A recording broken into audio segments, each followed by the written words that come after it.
যেভাবে সে উপস্থিত হয়েছে, এলাকার গণ্যমান্য ব্যক্তিবর্গ যারা উপস্থিত হয়েছেন সবাইকে নিয়ে দুটো হাত বাড়াইলাম।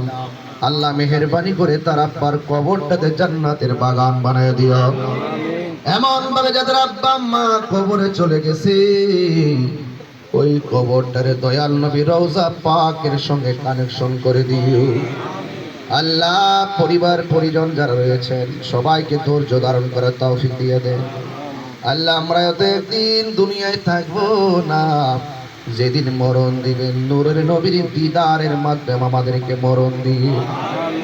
আল্লাহ মেহেরবানি করে আজকের এই কুলকানিতে যার হাত কান আপনার পছন্দ হয়, ওই হাতের উসিলায় শিবলির আব্বা জীবনের গুনাহগুলো মাফ করে দেন। আল্লাহ কবরের ভিতরে নূরের বাতি জ্বালায়া দেন।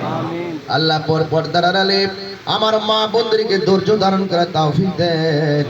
আল্লাহ মেহেরবানি করে আজকে আমাদেরকে যেভাবে বসাইছেন এমন ভাবে নবীর কদম মুবারকে কবুল করে নেন। আল্লাহ মেহেরবানি করে গুরুস্থানে যতগুলা মানুষ অন্ধকার কবরে এতিম হয়ে পড়ে আছে, আল্লাহ দয়াল নবীর ওসিলায় কবরগুলোরে জান্নাতের গোলজার বানায়া দেন।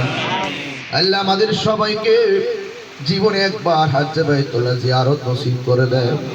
স্বপ্ন যোগে নবীর দিদার আমাদের নসিব করে দেন। আল্লাহ এই পরিবারের উপরে খাস রহমত আর বরকত নাজিল করে দেন।